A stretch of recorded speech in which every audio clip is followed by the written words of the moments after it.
হযরত ওমর ফারুক রাদিয়াল্লাহু আনহুকে কি বলেছিলেন, আমরা যেন আজ এখান থেকে সবক গ্রহণ করতে পারি, বলুন আমিন।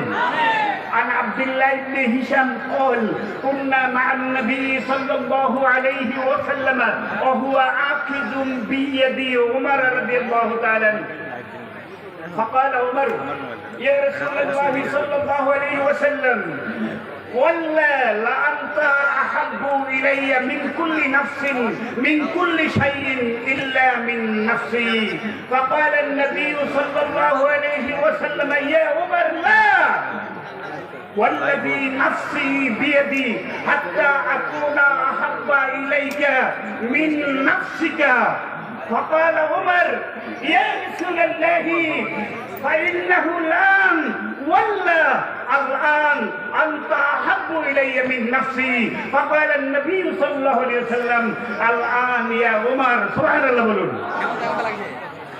সম্মানিত হাজিরিন,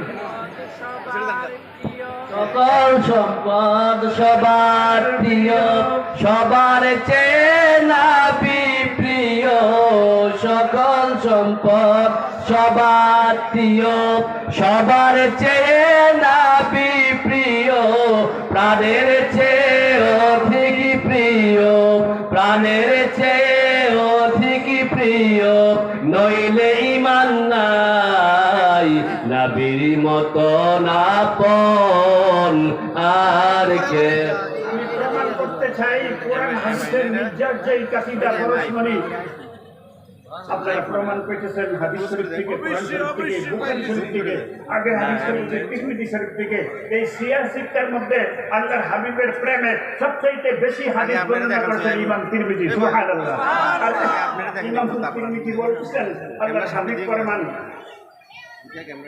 লা তামুসু নারু মুসলিমান রাআনি আও রাআ মান রাআনি।